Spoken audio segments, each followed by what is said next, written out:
السلام علیکم۔ اس مکان میں 4 کمرے تھے، جن میں سے ایک میں زیادہ سامان نہیں تھا۔ میں نے اسی کمرے میں ان دونوں کو دیوار کی طرف منہ کر کے کھڑا ہونے کا حکم دیا۔ پھر جان محمد سے کہا کہ وہ غزالہ اور اس کے باپ کو دوسرے کمرے میں پہنچا دے۔ وہ ان دونوں کو لے کر چلا گیا تو میں ان دونوں بدذاتوں کے قریب گئی، جو اب میری طرف منہ کیے کھڑے تھے۔ میں نے ان کی تلاشی لی اور ان کی جیبوں سے 2 ریوالور نکال لیے۔ اس کے بعد بھی میں نے تلاشی جاری رکھی تھی کہ جان محمد آ گیا۔ میں نے اس سے ایک رسی کی فرمائش کی اور وہ فوراً ہی پھر باہر دوڑ گیا۔ میں ان دونوں کے قریب سے پیچھے ہٹ آئی اور بولی، اب تم دونوں پھر میری طرف رخ کر سکتے ہو۔ وہ دونوں میری طرف مڑے اور پھر خان جاوید بولا، یہ سب کچھ تمہیں مہنگا بھی پڑ سکتا ہے، زیادہ ٹر ٹر کرنے کی ضرورت نہیں ہے۔ میں نے سخت لہجے میں کہا، ویسے میں مہنگی ترین چیزیں خریدنے کی سکت رکھتی ہوں، کیا تم لوگوں کو ماضی میں اس کا تجربہ نہیں ہو چکا؟ باس نے تم کو ڈھیل دے دی تھی، ورنہ یہ بھی ممکن تھا کہ پیر کالونی کے مکان میں تمہیں ختم ہی کر دیا جاتا۔ میں اسے جواب نہیں دینے پائی تھی کہ جان محمد رسی لے کر آ گیا۔ ٹھیک ہے، میں نے رسی کی مضبوطی کا اندازہ لگا کر اطمینان ظاہر کیا اور پھر بولی، اب اس سے ان دونوں کے ہاتھ باندھ دو۔ جان محمد رسی سنبھالے ان دونوں کی طرف لپکا، سامنے سے نہیں، میں نے اسے ٹوکا، لیکن اس وقفے میں وہ ان کے قریب پہنچ چکا تھا۔ پھر وہی ہوا جس کا مجھے خدشہ تھا۔ حیدر بٹ نے اس کی گردن دبوچ لی اور پھر ایک جھٹکے سے اس کا رخ میری طرف کرتے ہوئے اسے اس طرح شکنجے میں جکڑا کہ اب وہ ہل بھی نہیں سکتا تھا۔ اگر میں فائر کرتی تو گولی حیدر بٹ کی بجائے جان محمد کے سینے میں پیوست ہوتی۔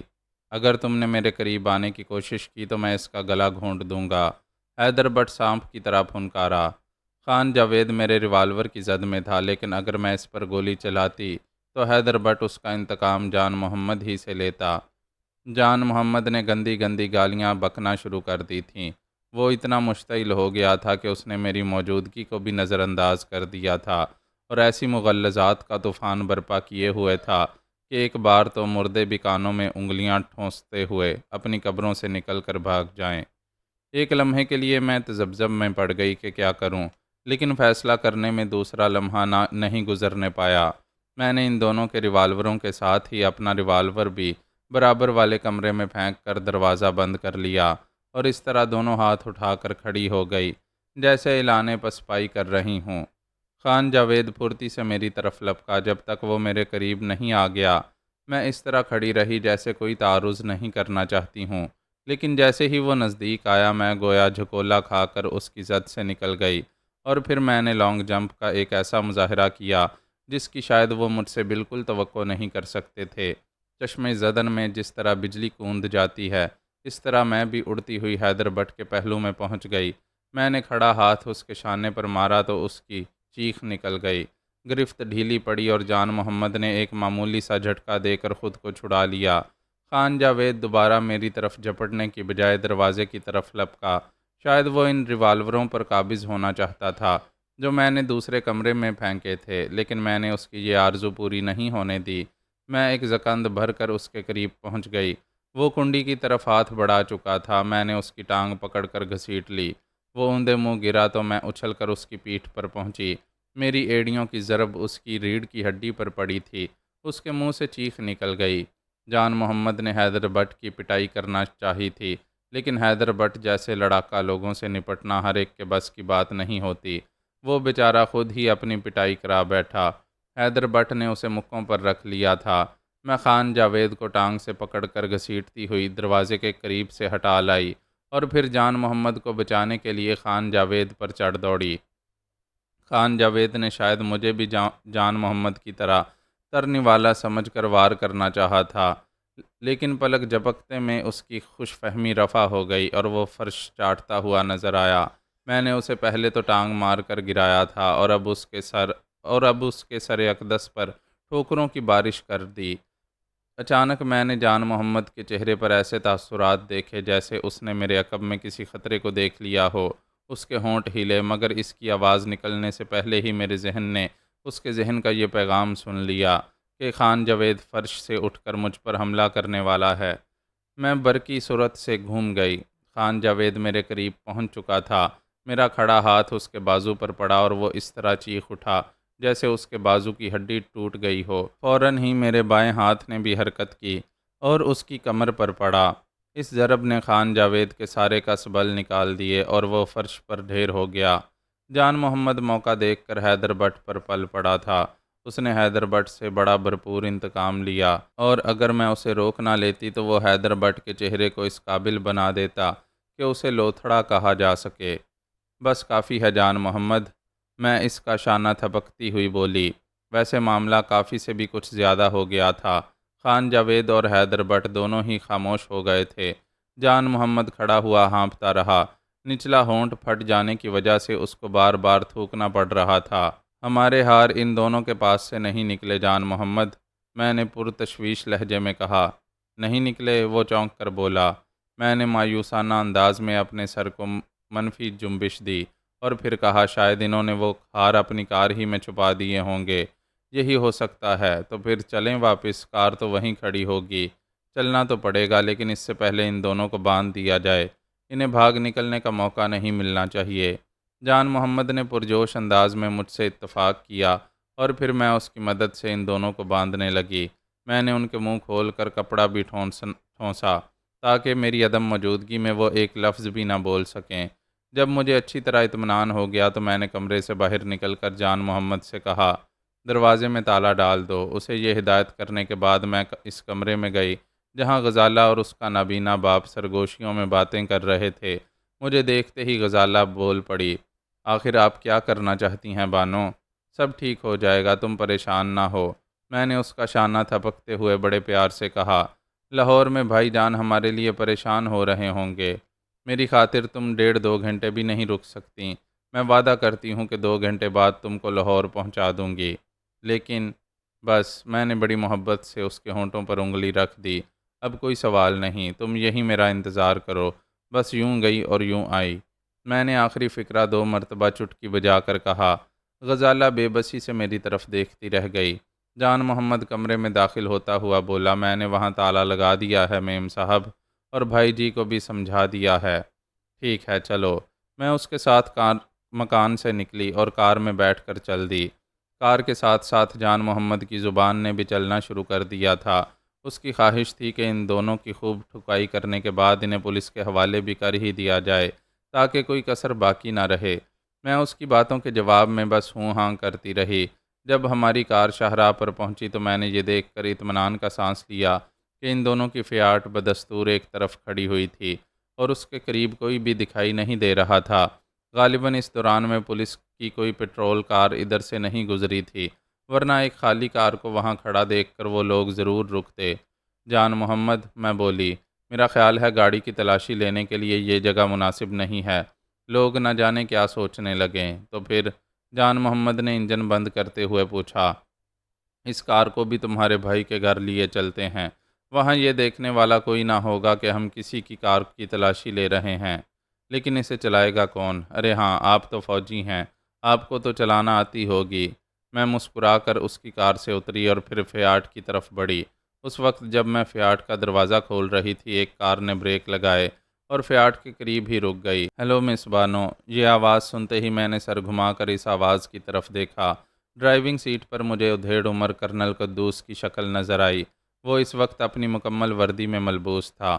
اسے دیکھ کر میں ایک لمحے کے لیے تو سٹ پٹا گئی، لیکن پھر فوراً ہی میں نے سنبھالا لے لیا اور مسکراتی ہوئی اس کار کی طرف بڑھی۔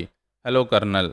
کرنل قدوس سے میرے رسمی تعلقات تھے اور اس سے ملاقات ہوئے غالباً سال بھر ہو چکا تھا۔ کراچی سے اس کی منتقلی ہو گئی تھی۔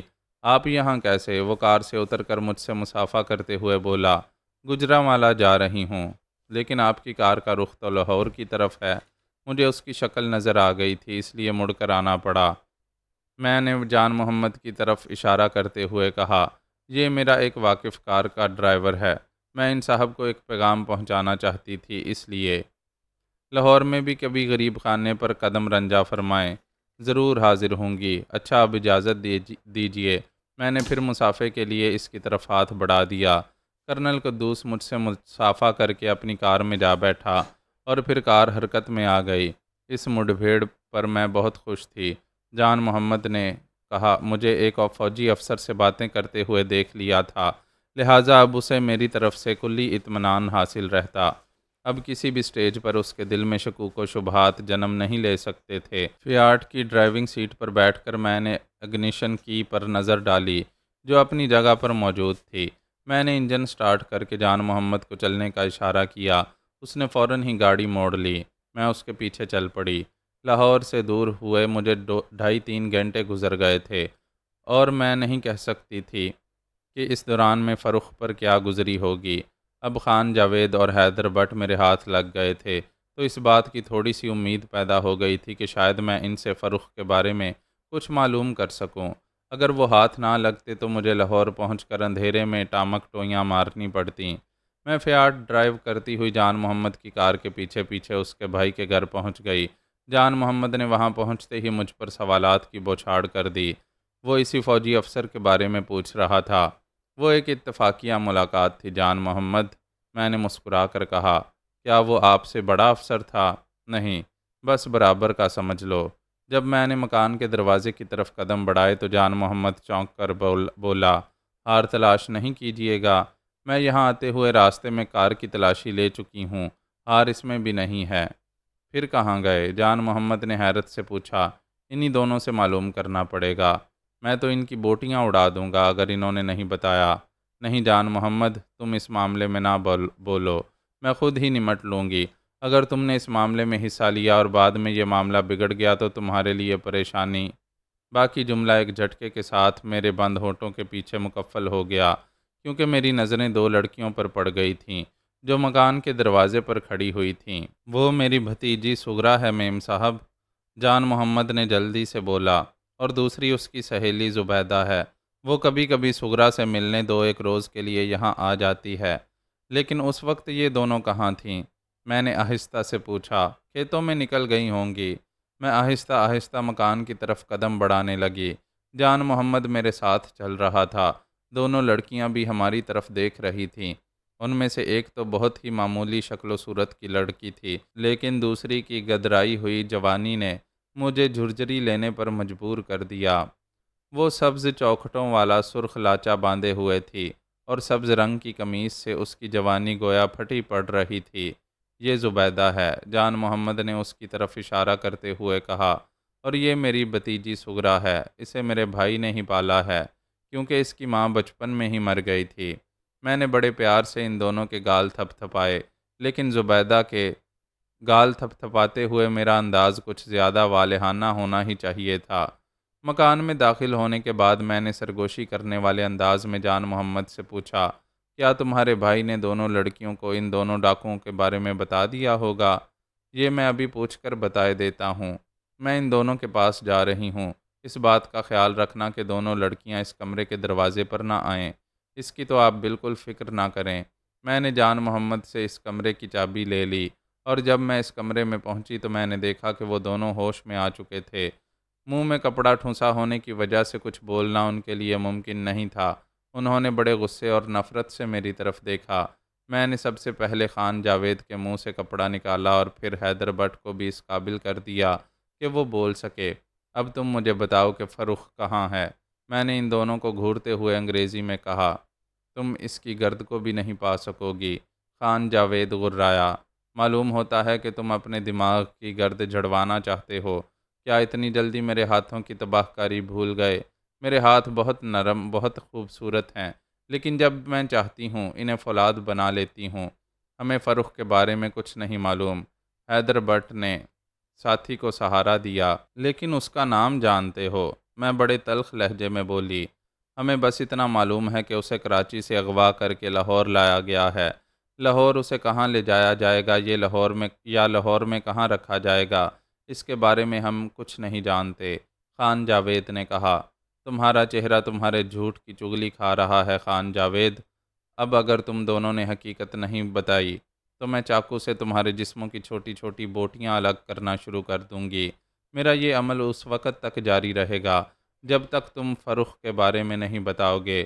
اب اگر تم لوگ واقعی فرخ کے بارے میں کچھ نہیں جانتے تو مجھے افسوس ہے کہ میں اپنی غلط فہمی کی وجہ سے تمہارا تمام گوشت کاٹ ڈالوں گی اور اس کمرے میں صرف ہڈیوں کے 2 ڈھانچے پڑے رہ جائیں گے۔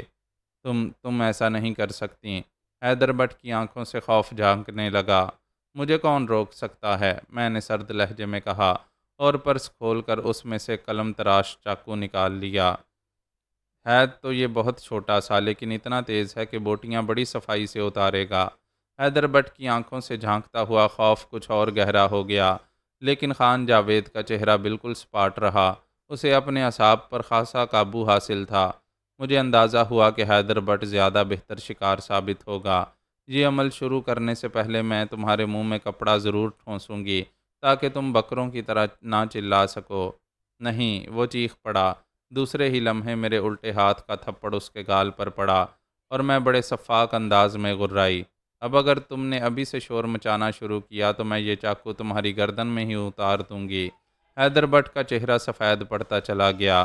وہ میری توقع سے زیادہ بودھا ثابت ہو رہا تھا، اور یہ بات میرے حق میں بہتر تھی۔ ویسے اگر وہ دونوں بہت پتھر قسم کے آدمی ہوتے تو بھی ان سے حقیقت اگلوا کر دم لیتی، لیکن اب کام بہت ہی آسان نظر آنے لگا تھا۔ جیسے ہی میں نے منہ میں ٹھونسنے کے لیے کپڑا اٹھایا، حیدر بٹ کانپتی ہوئی آواز میں بولا، میں جو کچھ جانتا ہوں وہ بتا دوں گا۔ حیدر، خان جاوید کے لہجے میں تنبیہ تھی۔ دوسرے ہی لمحے میں نے اس کے ہونٹوں پر الٹا ہاتھ رسید کیا اور اس کے دانت ہونٹوں میں گڑ گئے۔ خون کی ایک لکیر اس کی بانچ سے بہہ نکلی۔ اب اگر تم نے، خان جاوید نے جلدی سے کچھ کہنا چاہا، لیکن میں نے تڑاق سے ایک ہاتھ اور رسید کر دیا۔ تم نے ایک لفظ بھی منہ سے نکالا تو ہونٹوں کا کیما بنا دوں گی، میں اسے گھورتی ہوئی بولی۔ خان جاوید کی باچھ سے بہتے ہوئے خون میں تیزی آ گئی اور وہ مجھے ایسی نظروں سے گھورنے لگا جن میں نفرت اور غصے کی چنگاریاں اڑ رہی تھیں۔ ہاں، میں پھر حیدر بٹ کی طرف متوجہ ہوئی۔ تم عقل مند آدمی معلوم ہوتے ہو۔ زبان تو تم دونوں ہی کو ہر قیمت پر کھولنی پڑے گی، لیکن عقل مند وہی ہے جو ہوا کا رخ پہچان کر متوقع اذیت سے بچ جائے۔ حیدر بٹ نے اپنے خشک ہونٹوں کو زبان سے تر کیا اور پھر بھررائی ہوئی آواز میں بولا، لاہور میں ایک علاقہ ہے کرشن نگر۔ میں لاہور کے چپے چپے سے واقف ہوں، لہٰذا تم اصل بات کی طرف آ جاؤ۔ فرخ کو رکھنے کے لیے کرشن نگر ہی کے ایک مکان کا بندوبست کیا گیا تھا۔ اگر ابھی اسے لاہور سے کہیں اور منتقل نہیں کیا گیا تو وہ وہیں ہوگی۔ کیا اسے کہیں اور منتقل کیا جانا ہے؟ ہاں، کہاں، یہ مجھے معلوم نہیں۔ میں نے اسے گھور کر دیکھا اور چاقو کی دھار پر انگلی پھیرنے لگی۔ میں سچ کہہ رہا ہوں، وہ گڑ گڑانے والے انداز میں بولا۔ یہ بات ہم لوگوں سے پوشیدہ رکھی گئی تھی کہ اس لڑکی کو لاہور سے کہاں لے جایا جائے گا۔ کرشن نگر کے اس مکان کا پتہ بتاؤ، میں سپاٹ لہجے میں بولی۔ حیدر بٹ نے پتہ بتایا جو میں نے اپنے پاس لکھ لیا۔ اب میں لاہور جا رہی ہوں، میں نے اسے گھورتے ہوئے کہا۔ واپس آ کر تم دونوں کو چھوڑ دوں گی، لیکن اگر فرخ وہاں نہ ہوئی تو پھر تمہاری خیریت نہیں۔ مگر، وہ گھبرا کر بولا، میں تو پہلے ہی کہہ چکا ہوں کہ فرخ کو کہیں اور منتقل کرنے کا پروگرام تھا۔ اگر فرخ وہاں نہ ملی تو بھی یہ ضرور معلوم کر لوں گی کہ اسے اس مکان میں لایا گیا تھا یا نہیں۔ میرے اس جواب سے حیدر بٹ کچھ مطمئن نظر آنے لگا، اور اسی بات سے مجھے یقین آیا کہ اس کا بیان غلط نہیں تھا۔ لیکن جانے سے پہلے میں تمہارے منہ میں کپڑا ضرور ٹھونسوں گی، میں نے کہا، اور وہ کپڑا دوبارہ اٹھا لیا۔ جب میں اس کمرے سے نکلی تو میں نے دیکھا کہ جان محمد دروازے پر مستعد کھڑا تھا، جیسے پہرا دے رہا ہو۔ اس نے یقیناً ہماری آوازیں سنی ہوں گی، مگر وہ گفتگو انگریزی میں ہوئی تھی، اس لیے وہ کچھ سمجھ نہ سکا ہوگا۔ گڑبڑ ہو گئی جان محمد، میں نے دروازہ مقفل کر کے ٹھنڈی سانس لیتے ہوئے کہا۔ وہ کیا میم صاحب؟ جان محمد نے پرتشویش لہجے میں کہا۔ ان لوگوں کو یہ دھڑکا لگا ہوا تھا کہ وہ پکڑے جا سکتے ہیں، اس لیے انہوں نے دونوں ہار اپنے ایک ساتھی کو دے دیے تھے جو ان کی فیاٹ سے زیادہ تیز رفتاری سے لاہور چلا گیا تھا۔ اس کی کار آگے نکل گئی تھی۔ اوہ، تو اسی کا پتہ معلوم کیا ہے آپ نے؟ جان محمد نے سر ہلاتے ہوئے کہا۔ اور شاید اس آدمی کا نام فرخ ہے۔ جان محمد کے ان جملوں سے یہ بات ثابت ہو گئی کہ اس نے ہماری باتیں سنی تھیں، لیکن سمجھا وہ صرف دو ہی باتیں، ایک تو کرشن نگر کا پتہ اور دوسرا فرخ کا نام۔ جان محمد، میں اب لاہور جا رہی ہوں، میں نے اس سے کہا۔ میری واپسی تک وہ دونوں خبیث یہیں قید رہیں گے، بس میں بڑے میاں اور ان کی لڑکی کو اپنے ساتھ لے جا رہی ہوں۔ انہیں لاہور چھوڑ کر اور فرخ سے معاملہ نپٹا کر میں رات تک واپس آ جاؤں گی۔ میرا سامان بھی یہیں رہے گا، اس کی حفاظت کرنا۔ روپیہ وغیرہ بھی ہے اس سامان میں۔ ان میں سے 1000 روپیہ تمہاری خدمات کا معاوضہ ہے جو میں تم کو دے کر ہی جاؤں گی۔ ایسی باتیں نہ کیجیے میم صاحب، مجھ پر 1 روپیہ بھی حرام ہوگا۔ میں تو آپ کی خدمت کر کے یہ سوچ رہا ہوں کہ میں نے پاکستانی فوج کی خدمت کی ہے، اس خدمت کے بدلے میں تو روپیہ میں ہرگز نہ لوں گا۔ جان محمد نے بڑے خلوص سے کہا۔ مجھے اس بات پر افسوس ہونے لگا کہ میں ایک سادہ لوح نوجوان کو برابر بیوقوف بنائے چلی جا رہی تھی۔ ممکن ہے کہ اب جب کہ میری یہ سرگزشت شائع ہو رہی ہے تو یہ جان محمد کی نظروں سے بھی گزرے، اسے ضرور اس بات پر افسوس ہوگا کہ میں اسے بیوقوف بناتی رہی تھی۔ میں ان سطور کے ذریعے اس سے معافی کی خواستگار ہوں۔ میرے لیے اس کے سوا کوئی چارہ بھی تو نہ تھا جان محمد۔ جب میں لاہور کی طرف روانہ ہوئی تو غزالہ اور اس کا نابینا باپ بھی میرے ساتھ تھے۔ گاڑی جان محمد کی تھی جو اس نے کسی چوں چرا کے بغیر میرے حوالے کر دی تھی۔ وہ مجھ پر اتنا ہی اعتماد کرنے لگا تھا جتنا خود اپنے آپ پر کر سکتا تھا۔ غزالہ، میں بڑی سنجیدگی سے بولی، اب وقت آ گیا ہے کہ میں حقیقت حال آشکار کر دوں۔ تمہیں یہ وعدہ کرنا پڑے گا کہ اس راز کو افشا نہیں کرو گی۔ ویسے بھی اگر تم نے ایسی کوئی حماقت کی تو اس سے تم ہی کو نقصان پہنچے گا۔ غزالہ حیرت سے میری طرف دیکھنے لگی، لیکن میری نظریں سامنے سڑک پر جمی رہیں۔ گاڑی تیز رفتاری سے فاصلہ طے کر رہی تھی۔ میں قدرے توقف سے بولی، میرا تعلق پاکستانی CIA سے ہے۔ غزالہ اس طرح اچھلی جیسے کسی نے سوئی چبھو دی ہو۔ میں اس کی طرف دیکھے بغیر کہتی رہی، مجھے ایک اہم شخصیت کی حفاظت پر مامور کیا گیا تھا اور وہ شخصیت بھی اسی ٹرین میں سفر کر رہی تھی۔ اس شخصیت کو لاہور میں اترنا تھا۔ کچھ لوگ اس شخصیت کو اغوا کرنے کی فکر میں تھے۔ کسی طرح ان لوگوں کو معلوم ہو گیا کہ میں اس کی حفاظت کے لیے سائے کی طرح پیچھے لگی ہوئی ہوں، لہٰذا انہوں نے ایک ایسا چکر چلایا کہ میں لاہور میں اتر ہی نہ سکوں۔ اب ان کے وہ دونوں گرگے میرے ہاتھ لگ چکے ہیں اور لاہور پہنچ کر مجھے اپنے ہیڈ کوارٹر کو اس صورتحال سے آگاہ کرنا ہے۔ پھر وہاں سے جو ہدایات ملیں گی میں ان پر عمل کروں گی۔ اور وہ شخصیت، غزالہ ہکلائی، ان دونوں پر تشدد کر کے مجھے کچھ باتیں معلوم تو ہو گئی ہیں، لیکن میں وہ سب کچھ تمہیں نہیں بتا سکتی۔ جو کچھ بتا دیا ہے وہ بھی بہت زیادہ ہے، مجھے اتنا بھی نہیں بتانا چاہیے تھا، لیکن مجبوراً بتا دیا ہے۔ اگر نہ بتاتی تو عین ممکن تھا کہ تم ان معاملات کے بارے میں شور مچا دو اور صورتحال بگڑ جائے۔ اس سے خود تمہاری ذات کو بھی نقصان پہنچ جاتا۔ میں ایک لمحے کے لیے خاموش ہوئی، پھر غزالہ کے باپ سے مخاطب ہو کر بولی، محترم بزرگ، آپ ایک تجربہ کار انسان کی حیثیت سے اس معاملے کی نزاکت کو سمجھ گئے ہوں گے، اس لیے اس بات کا خیال رکھیں گے کہ غزالہ کے منہ سے کوئی غلط سلط بات نہ نکلنے پائے۔ میں خیال رکھوں گا، بوڑھے نے بھرائی ہوئی آواز میں کہا۔ شکریہ۔ غزالہ کی زبان بند رکھنے کے لیے میں یہ لمبا چوڑا جھوٹ بولنے پر مجبور ہو گئی تھی، ورنہ غزالہ ان واقعات کے بارے میں شور مچا دیتی۔ عین ممکن تھا کہ بات پولیس کے کانوں تک بھی پہنچ جاتی اور وہ لوگ جان محمد کے بھائی کے مکان پر چڑھ دوڑتے۔ اس طرح ان دونوں آدمیوں کا میرے ہاتھ سے نکل جانا یقینی تھا، جبکہ میں فروخت کی بازیابی تک انہیں ہر قیمت پر اپنے قبضے میں رکھنا چاہتی تھی۔ جب گاڑی لاہور میں داخل ہو گئی تو میں نے رفتار کم کرتے ہوئے کہا، غزالہ، یہاں سے تم لوگ ٹیکسی کر لو، مجھے دوسری طرف جانا ہے۔ جیسا آپ مناسب سمجھیں، وہ آہستہ سے بولی۔ میں نے ایک کھڑی ہوئی ٹیکسی کے آگے گاڑی روک دی اور انجن بند کر کے اتر پڑی۔ ٹیکسی ڈرائیور کو میں نے غزالہ کے بھائی کے گھر کا پتہ بتایا اور پھر ڈرائیور ہی نے ان دونوں کا سامان میری گاڑی سے اپنی ٹیکسی میں منتقل کیا۔ غزالہ نے اپنے باپ کو سہارا دے کر ٹیکسی میں بٹھایا اور پھر اس طرح میری طرف مڑی جیسے کچھ کہنا چاہتی ہو، لیکن کہہ نہ سکی۔ اس کے ہونٹ کانپ رہے تھے اور آنکھیں ڈبڈبائی ہوئی تھیں۔ پگلی، میں نے اس کا گال تھپکتے ہوئے بڑے پیار سے کہا، میں بہت جلد تم سے پھر ملوں گی۔ تو ایسی چیز تو نہیں ہے کہ آسانی سے بھلائی جا سکے۔ خدا حافظ، وہ رندی ہوئی آواز میں بولی اور پھر میرا جواب سنے بغیر چھپاک سے ٹیکسی میں جا بیٹھی۔ شاید وہ اپنے بہہ نکلنے والے آنسوؤں کو میری نظروں میں نہیں لانا چاہتی تھی۔ جاؤ بھائی، میں نے ٹیکسی ڈرائیور سے کہا۔ ٹیکسی کا انجن سٹارٹ کیا جا چکا تھا، وہ فوراً ہی حرکت میں آ گئی۔ غزالہ نے اس موقع سے فائدہ اٹھا کر جلدی سے اپنے آنسو پونچھ لیے تھے۔ اس نے پرنم آنکھوں سے میری طرف دیکھتے ہوئے الوداعی انداز میں ہاتھ ہلایا۔ میں نے بھی ہاتھ ہلا دیا اور ٹیکسی آگے نکل گئی۔ میں کھڑی ہوئی اسے دیکھتی رہی۔ جب وہ نظروں سے اوجھل ہو گئی تو میں نے ایک ٹھنڈی سانس لی اور سر جھٹک کر کار کی طرف بڑھی۔ اب مجھے جلد از جلد کرشن نگر پہنچنا تھا۔ میں نے باقی تمام باتوں کو اپنے ذہن سے جھٹک دیا تھا اور صرف دو ہستیوں کے بارے میں سوچ رہی تھی، فرخ اور رضوان کے بارے میں۔ ان دونوں پر کیا گزری تھی مجھے اس کا قطعی علم نہیں تھا۔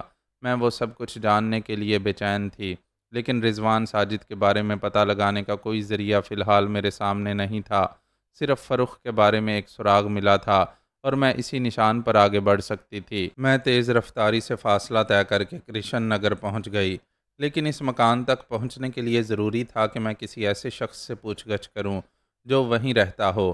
مگر اچانک ہی میرے ذہن میں یہ نکتہ آ گیا کہ میں نادانستگی میں کسی ایسے آدمی سے پوچھ گچھ نہ کر بیٹھوں جو انہی لوگوں سے تعلق رکھتا ہو۔ بہتر ہوگا کہ خود ہی اس مکان کو ڈھونڈا جائے۔ یہ سوچ کر میں نے گاڑی کی رفتار کچھ کم کر دی اور دائیں بائیں کی گلیوں پر ان کے نام تلاش کرنے لگی۔ کرشن نگر بہت بڑا علاقہ ہے، کسی سے پوچھ گچھ کیے بغیر کسی مکان کی تلاش آسان بات نہیں ہے، لیکن میں نے ہمت نہیں ہاری۔ کوئی 1 گھنٹے تک میں ادھر ادھر چکراتی رہی اور پھر اچانک میری نظریں رضوان ساجد پر پڑی۔ وہ کھڑی ہوئی ایک آٹو رکشہ کی طرف لپک رہا تھا۔ میں نے جلدی سے گاڑی کی رفتار بڑھا دی۔ رضوان کو یوں سامنے پا کر میرے ذہن کو ایک مسرت آمیز جھٹکا لگا تھا۔ یہ مسرت ایسی ہی تھی جیسے حادثے کی اطلاع ملنے کے کچھ دیر بعد یہ معلوم ہو کہ ہمارا عزیز اس حادثے میں ہلاک نہیں ہوا۔ حقیقت یہ ہے کہ مجھے اس کے زندہ ملنے کی توقع بہت ہی کم تھی۔ جیسے ہی وہ رکشہ میں بیٹھا میری گاڑی اس کے قریب پہنچ گئی۔ میں نے بریک لگاتے ہوئے آواز دی، رضوان۔ رضوان ساجد نے چونک کر گاڑی کی طرف نظریں اٹھائیں اور پھر مجھے دیکھ کر اس کا منہ حیرت سے کھل گیا۔ رکشہ ڈرائیور میٹر ڈاؤن کر چکا تھا، لیکن رضوان نے اس کی پرواہ کیے بغیر رکشہ سے جست لگا دی۔ پلک جھپکنے میں وہ میری کار کا دروازہ کھول چکا تھا۔ جلدی سے اندر بیٹھ کر اس نے دھڑاک سے دروازہ بند کیا اور بولا، تیزی سے سیدھی نکلی چلی چلو۔ تم نے ادھر سے ایک نیلی کار کو گزرتے ہوئے دیکھا ہوگا، ہمیں اسے پکڑنا ہے۔ میں نے گاڑی کو حرکت میں لا کر رفتار میں بڑی تیزی سے اضافہ کیا۔ رضوان نے مجھ سے میرے بارے میں کچھ نہیں پوچھا تھا اور اس سے یہ بات ظاہر ہوتی تھی کہ وہ اس وقت کسی بہت ہی الجھی ہوئی صورتحال سے دوچار ہے۔ اسے کسی نیلی کار کی تلاش تھی اور وہ تلاش اتنی اہم تھی کہ اس نے میرے بارے میں تمام سوالات کو پس پشت ڈال دیا تھا۔ وہ کار ابھی اسی گلی سے نکلی تھی جس سے میں نکلا تھا۔ رضوان نے مضطربانہ انداز میں ہاتھ ملتے ہوئے کہا، میں یہ نہیں دیکھ سکی کہ تم کس گلی سے نکلے تھے، لیکن یہ تو بتاؤ کہ معاملہ کیا ہے۔ وہ نیلی کار، اس میں فرخ کو لے جایا جا رہا ہے، رضوان نے میری بات کاٹتے ہوئے کہا۔ اس جملے نے میرے جسم میں سنسناہٹ پھیلا دی اور ایکسیلریٹر پر میرے پاؤں کا دباؤ اور بڑھ گیا۔ وہ اسے کہاں لیے جا رہا ہے؟ میں نے تیزی سے پوچھا۔ یہ مجھے نہیں معلوم۔ رضوان بے چینی سے پہلو بدل رہا تھا۔ میں نے گاڑی کو بہت زیادہ تیزی سے دوڑایا تھا، لیکن وہ نیلی کار دکھائی نہیں دی۔ ظاہر ہے کہ اس کا اس سڑک پر سیدھا چلنا ضروری نہیں تھا، وہ کسی طرف بھی مڑ سکتی تھی۔ بیکار ہے، رضوان نے بڑے مایوس لہجے میں کہا۔ اس کی رفتار اتنی تیز نہیں تھی کہ اتنی جلدی غائب ہو جاتی۔ وہ کسی طرف مڑ گئی ہوگی، ایسا ہی معلوم ہوتا ہے، رضوان نے ٹھنڈی سانس لے کر کہا اور کسی سوچ میں ڈوب گیا۔ ادھر میں بھی متفکر ہو گئی تھی، کیونکہ رضوان اس نیلی کار کے ساتھ فرخ کا حوالہ دے چکا تھا۔ گویا فرخ میری دسترس میں آتے آتے ایک بار پھر نظروں سے اوجھل ہو گئی تھی۔ مزید کچھ پیٹرول پھونکنے کے بعد میں نے گاڑی کی رفتار کم کر دی۔ اب صبح 4 بجے تک انتظار کرنا پڑے گا، رضوان بڑبڑایا۔ کیا مطلب؟ کہیں اطمینان سے بیٹھ کر گفتگو کریں گے تو کسی ہوٹل میں چلتے ہیں، مجھے دوپہر کا کھانا اب تک نصیب نہیں ہوا ہے۔ یہاں تو عالم یہ ہے کہ رات سے اب تک ایک کھیل بھی اڑ کر منہ میں نہیں گئی۔ آخر تم غائب کہاں ہو گئے تھے؟ میں تو یہ سوچنے لگی تھی کہ ان لوگوں نے تمہاری گردن توڑ ڈالی ہے۔ وہ یقیناً ایسا کرتے اگر میں ہوشیار نہ ہو گیا ہوتا۔ وہ کیسے؟ میں فرخ کو ڈھونڈنے میں کامیاب ہو گیا تھا، لیکن اس کے ساتھ ہی ان لوگوں کی نظریں بھی مجھ پر پڑ گئی تھیں۔ فرخ برقعے میں تھی اور اس پر نیم غشی کا عالم طاری تھا۔ غالباً وہ لوگ اسے کوئی نشہ آور دوا مسلسل انجیکٹ کر رہے تھے۔ اسے اپنے تن بدن کا ہوش نہیں تھا اور 3 آدمی اس کے ساتھ تھے۔ میں نے لارڈز کے سامنے گاڑی روک دی اور رضوان کا بیان کچھ دیر کے لیے منقطع ہو گیا۔ ہوٹل میں داخل ہو کر ہم نے ایک ایسی میز منتخب کی جس کے آس پاس کوئی اور نہیں تھا۔ بیرے کو کھانے کا آرڈر دینے کے بعد میں رضوان سے بولی، اچھا تو پھر؟ وہ صورتحال ایسی تھی کہ وہ لوگ مجھے ختم کر دینے کے سوا کچھ سوچ ہی نہیں سکتے تھے۔ انہیں ہر قیمت پر فرخ کو لاہور پہنچانا تھا۔ میں نے فوری طور پر فیصلہ کیا کہ مجھے فوراً روپوش ہو جانا چاہیے۔ ٹرین میں روپوش ہونا آسان نہیں تھا، لیکن میں نے اس کی تدبیر سوچ لی۔ میں چادر لے کر تھرڈ کلاس کے ایک ڈبے میں گھس گیا۔ جن لوگوں کو سیٹیں نہیں ملی تھیں وہ ڈبے کے فرش پر ہی سو گئے تھے۔ میں بھی انہی میں شامل ہو گیا اور چادر اوڑھ لی۔ لاہور تک کا سفر میں نے اسی طرح لیٹے ہوئے گزار دیا، اور ہاں، ایسا کرنے سے پہلے میں ایک ضروری کام نہیں بھولا تھا۔ میں نے ایک اسٹیشن سے اپنے ایک دوست کو ٹیلی گرام دے دیا تھا۔ زبیری یہاں لاہور میں میرے اخبار کا نمائندہ ہے۔ ہم لوگ بعض اہم رپورٹوں کے سلسلے میں ایک دوسرے کو جو ٹیلی گرام بھیجتے ہیں وہ کوڈ ورڈز میں ہوتے ہیں۔ میں نے جو یہ ٹیلی گرام دیا اس میں بھی کوڈ ورڈز ہی استعمال کیے گئے تھے۔ میں نے ان تینوں کے علاوہ فرخ کا حلیہ بھی ٹیلی گرام میں لکھ دیا تھا اور اس سے درخواست کی تھی کہ وہ اسٹیشن پر آ کر گاڑی کا انتظار کرے اور ان حلیوں کے چاروں افراد کی خفیہ نگرانی کرے۔ ویٹر پانی رکھنے کے لیے آیا تو رضوان کو ایک بار پھر خاموش ہو جانا پڑا۔ کھانا ذرا جلدی لانا ویٹر، میں نے کہا۔ بس 5 منٹ لگیں گے میڈم، ویٹر نے مؤدبانہ جواب دیا۔ اس کے جانے کے بعد رضوان نے پھر بولنا شروع کیا۔ جب گاڑی لاہور کے اسٹیشن پر رکی تو بھی میں فوری طور پر ڈبے سے نہیں نکلا۔ میں نے کوئی 10 منٹ گزار دیے تھے۔ مجھے یہ اطمینان تھا کہ زبیری ان کے پیچھے ضرور لگ جائے گا۔ وہ بہت چالاک ہے اور عقابی نظریں رکھتا ہے۔ مجھے صرف تمہاری فکر تھی کہ میری گمشدگی سے پریشان ہو گئی ہوگی، لیکن میرے لیے اس کے سوا کوئی چارہ بھی نہیں تھا کہ چادر اوڑھ کر پڑ جاؤ۔ میں بے ساختہ مسکرا دی۔ رضوان کسی سوچ میں ڈوب گیا۔ اس نے میری بات پر دھیان نہیں دیا۔ چند لمحے بعد بولا، جب میں اسٹیشن پر اترا تو مجھے وہ لوگ دکھائی دیے، نہ تم نظر آئیں۔ زبیری بھی نہیں تھا۔ اس کی عدم موجودگی نے مجھے یقین دلا دیا کہ وہ ان لوگوں کے پیچھے لگ گیا ہوگا، ورنہ وہ وہیں ہوتا۔ تمہارے بارے میں کوئی اندازہ نہیں لگا سکتا تھا۔ اسٹیشن سے میں سیدھا زبیری کے گھر پہنچا اور اس کا انتظار کرنے لگا۔ وہ کوئی آدھے گھنٹے بعد لوٹا تو میرے اس خیال کی تصدیق ہو گئی کہ وہ ان لوگوں کے پیچھے لگ گیا تھا۔ اس نے مجھے بتایا کہ وہ لوگ کرشن نگر کے ایک مکان میں گئے ہیں۔ کیا یہی پتہ ہے اس مکان کا؟ میں نے اپنے پرس سے کاغذ نکال کر اس کے سامنے رکھ دیا۔ ہاں، رضوان نے اس بات میں سر ہلایا۔ کیا تم بھی اسٹیشن سے ان لوگوں کے پیچھے لگ گئی تھی؟ میں تو ابھی گجرانوالہ سے لاہور آئی ہوں۔ وہ کیسے؟ رضوان حیرت سے میری طرف دیکھنے لگا۔ جواباً میں نے بھی اپنی بپتا سنا ڈالی۔ رضوان نے میری کہانی کو بڑی حیرت اور دلچسپی سے سنا۔ جب میں خاموش ہو گئی تو اس نے پرخیال انداز میں سر ہلایا اور کہا، یہ لوگ بہت تیز ترار ہیں۔ اگر نہ ہوتے تو فرخ کو اغوا کیسے کرتے؟ خیر چھوڑو اس تذکرے کو، پہلے تم اپنی کہانی مکمل کرو۔ شاید تمہیں یہ سن کر حیرت ہوگی کہ وہ مکان ایک بی ڈی ممبر کا ہے۔ مجھے بالکل حیرت نہیں ہوئی، کیونکہ یہ سارا معاملہ کیپٹن آفاق سے تعلق رکھتا ہے۔ بیشتر بی ڈی ممبر اس کے اشاروں پر ناچتے ہوں گے۔ رضوان نے سر ہلایا، پھر کہا، میں نے اس مکان کی نگرانی شروع کر دی۔ تھوڑی دیر پہلے وہاں ایک کار آ کر رکی تو میں دروازے کے قریب ہی چلا گیا اور کان لگا کر اندر ہونے والی گفتگو سننے کی کوشش کرنے لگا۔ 2-3 منٹ تک مجھے ایک لفظ بھی سنائی نہیں دیا، مگر 2-3 منٹ بعد مجھے قدموں کی آہٹیں سنائی دیں۔ ان سے اندازہ ہوا کہ کچھ لوگ مکان سے نکلنے کے لیے دروازے کی طرف آ رہے تھے۔ میں نے ایک بھاری بھرکم مردانہ آواز سنی۔ وہ غالباً بی ڈی کا ممبر ہی ہوگا۔ اس نے کسی سے کہا تھا کہ صبح 4 بجے اس لڑکی کو مکان میں واپس بھی لانا ہے۔ اگر میں اس سے زیادہ گفتگو سننے کی کوشش کرتا تو پکڑا جاتا، اس لیے جلدی سے دوسری طرف جا کر ایک ڈسٹ بن کی آڑ میں اس طرح بیٹھ گیا جیسے، خیر چھوڑو، وہاں سے میں بآسانی دروازے پر نظر رکھ سکتا تھا۔ میں نے 2 آدمیوں کو دیکھا جو فرخ کو سہارا دیے ہوئے باہر لائے تھے۔ وہ بدستور برقعے میں تھی اور کسی نشہ آور دوا کے زیر اثر تھی۔ وہ دونوں اسے گاڑی میں بٹھا کر وہاں سے روانہ ہو گئے۔ میں فوراً گلی سے نکلا، کوئی ٹیکسی پکڑ کر ان کا تعاقب کروں، لیکن ٹیکسی کی بجائے ایک رکشہ نظر آیا۔ پھر قسمت مہربان ہوئی اور تم وہاں پہنچ گئیں، لیکن قسمت کی یہ مہربانی کسی کام نہ آ سکی۔ اسی لیے تم نے کہا تھا کہ اب صبح 4 بجے تک انتظار کرنا پڑے گا۔ میں سوچتی ہوئی بولی، ہاں، بی ڈی ممبر نے ان لوگوں کو یہی ہدایت کی تھی کہ صبح 4 بجے تک لڑکی کو واپس لانا ہے۔ رضوان نے جواب دیا۔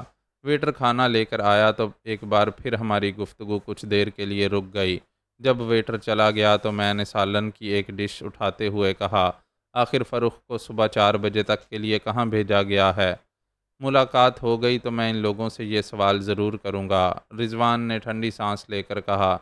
میں نے اس کے طنز پر دھیان نہیں دیا اور سر جھکا کر خاموشی سے کھانا کھانے لگی۔ میرا دماغ فروخت ہی میں الجھا ہوا تھا۔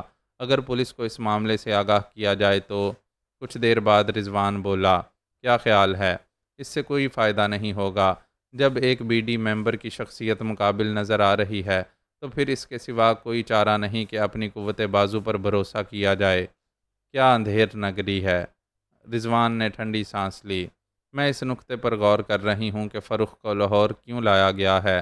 اگر عرب شیخ کا سیکرٹری فروخت کو چاہتا ہے تو اسے لاہور لانے کی کیا ضرورت تھی؟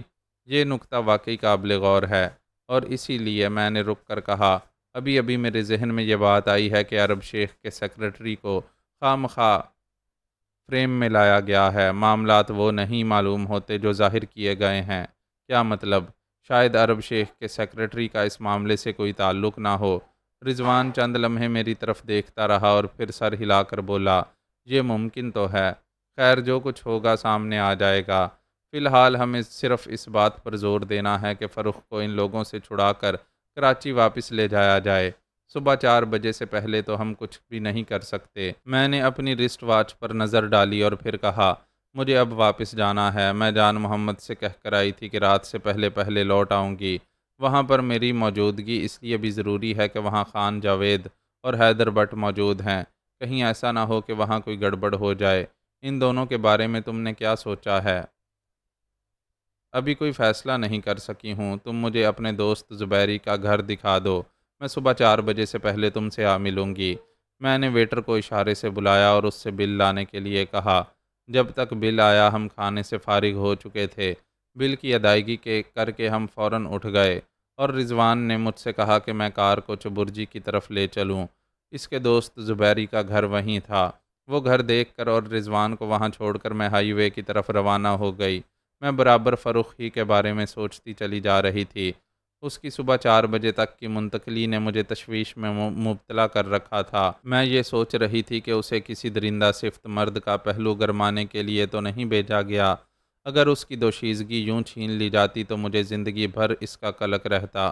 ویسے تو میری زندگی میں ان گنت لڑکیاں آئیں اور چلی گئیں، لیکن کسی نے بھی مجھے فروخت کی طرح متاثر نہیں کیا تھا۔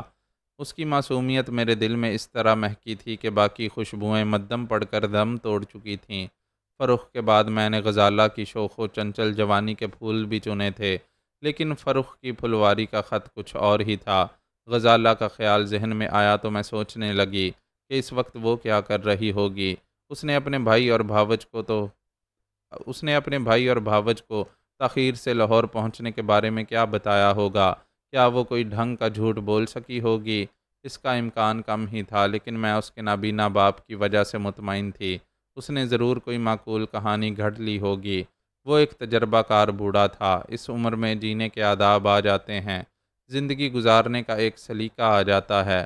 جب میں جان محمد کے گھر پہنچی تو رات کی تاریکی کھیتوں میں قدم رکھ رہی تھی۔ جان محمد بڑی بے چینی سے میرا انتظار کر رہا تھا۔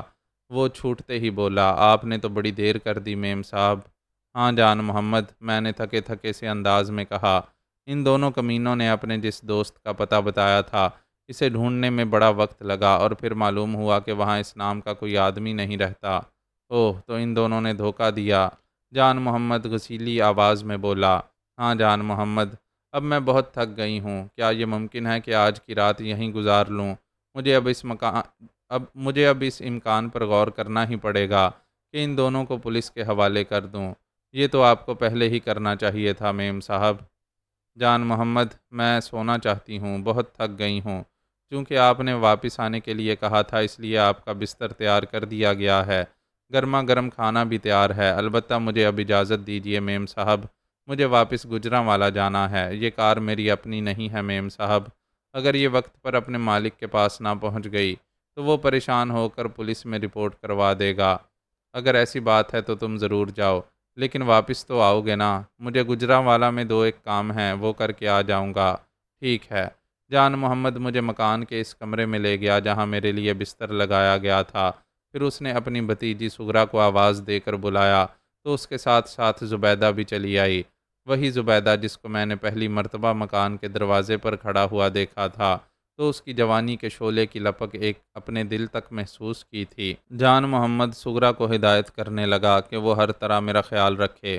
پھر جب وہ جانے لگا تو میں نے اس سے پوچھا کہ وہ واپس کیسے آئے گا، گاڑی تو اس کے پاس ہوگی نہیں۔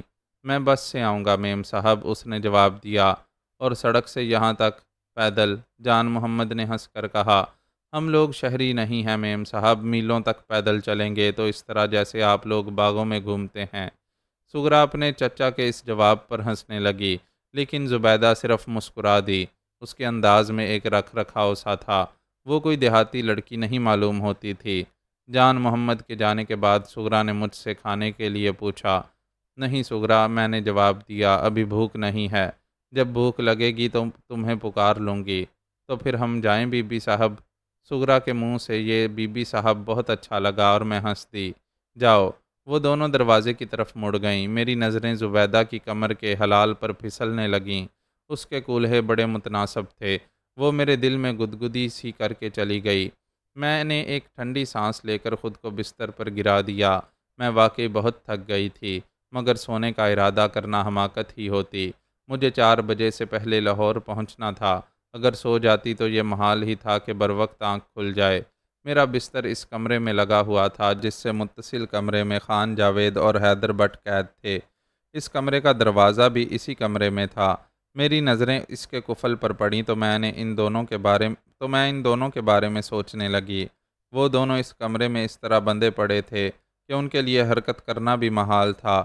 منہ میں کپڑا ٹھونسا ہوا ہونے کی وجہ سے وہ کچھ بول بھی نہیں سکتے تھے۔ یقیناً وہ اس طرح پڑے پڑے ادموئے ہو گئے ہوں گے، لیکن مجھے اس کی پرواہ کیوں ہوتی؟ مجھے ان سے ذرا برابر بھی ہمدردی نہیں تھی۔ اگر وہ مر بھی جاتے تو مجھے کوئی افسوس نہ ہوتا۔ کمرے میں چراغ جل رہا تھا اور اس کی کانپتی ہوئی لو دیواروں پر عجیب عجیب سائے بنا رہی تھی۔ میری نظریں اس کانپتی ہوئی لو پر جم گئیں اور میں فروخت کے بارے میں سوچنے لگی، جس کو میں ہر قیمت پر ان لوگوں سے نجات دلانا چاہتی تھی۔ کیپٹن آفاق سے ٹکر لینا کوئی ہنسی کھیل نہیں تھا، لیکن کیپٹن آفاق کو بھی یہ بات نہیں معلوم تھی کہ وہ کس سے ٹکر لے رہا ہے۔ ابھی اس نے یہ نہیں جانا تھا کہ سبیہہ بانو کیا شے ہے۔ ممکن ہے کہ میرے معاملے میں وزارت داخلہ کی ایک اہم ہستی کے دخل انداز ہونے سے وہ کسی غلط فہمی کا شکار ہو گیا ہو اور یہ سمجھنے لگا ہو کہ میرا تعلق پاکستانی انٹیلیجنس یا اسی قسم کے کسی محکمے سے ہے۔ میں اس کی یہ غلط فہمی رفع بھی نہیں کرنا چاہتی تھی، لیکن بہرنو یہ بھی طے تھا کہ میں اپنی شخصیت کو اس پر آشکار نہیں ہونے دیتی۔ اسی رازداری کی بنا پر کیپٹن آفاق کی الجھنوں میں اضافہ ہوتا چلا جاتا۔ ابھی تک تو میں نے صرف اپنا ذہن اور اپنی ذاتی طاقت استعمال کی تھی، لیکن جب میں اپنی ذات سے وابستہ طاقتوں کو میدان عمل میں لاتی تو کیپٹن آفاق کو دن میں تارے نظر آ جاتے۔ اقتدار اعلیٰ سے اپنی گہری وابستگی کے باوجود بھی اسے بے بسی کے اذیت ناک مراحل سے گزرنا پڑتا، لیکن فی الحال تو فروخت کی ذات میرے لیے ایک مسئلہ بنی ہوئی تھی، اور یہ مسئلہ میرے وقار کا مسئلہ بن گیا تھا۔ میں 1 ڈیڑھ گھنٹے تک بستر پر لیٹی اس مسئلے سے الجھتی رہی اور پھر اٹھ کر کمرے کی اس کھڑکی میں جا کھڑی ہوئی جو بیرونی رخ پر کھیتوں کی طرف کھلتی تھی۔ ٹھنڈی ہوا کے جھونکے میرے چہرے سے ٹکرانے لگے، میری نظریں چاند کی طرف اٹھ گئیں اور میں کچھ دیر تک وہیں کھڑی اس کی روشنی کو اپنی آنکھوں کے راستے سے اپنی روح کی گہرائیوں میں منتقل کرتی رہی۔ جب میری ٹانگیں دکھنے لگیں تو میں پھر بستر پر آ بیٹھی۔ گزرتی ہوئی رات کا سکوت لہجہ بہ لہجہ بڑھتا چلا جا رہا تھا۔ کچھ دیر پہلے تک تو مکان کے دروازے پر بندھی ہوئی بھینس یا بیل کے ڈکرانے کی آواز یا گھوڑے کی ہنہناہٹ سے فضا مرتعش ہو جاتی تھی، لیکن اب شاید وہ آوازیں بھی خواب کی فضاؤں میں گم ہو چکی تھیں۔ اچانک سغرا کمرے میں داخل ہوئی تو میں اپنے خیالات سے چونکی۔ بی بی صاحب، کھانا لاؤں؟ سغرا نے پوچھا۔ نہیں بی بی جی، اب بھی بھوک نہیں ہے، میں نے ہنس کر کہا۔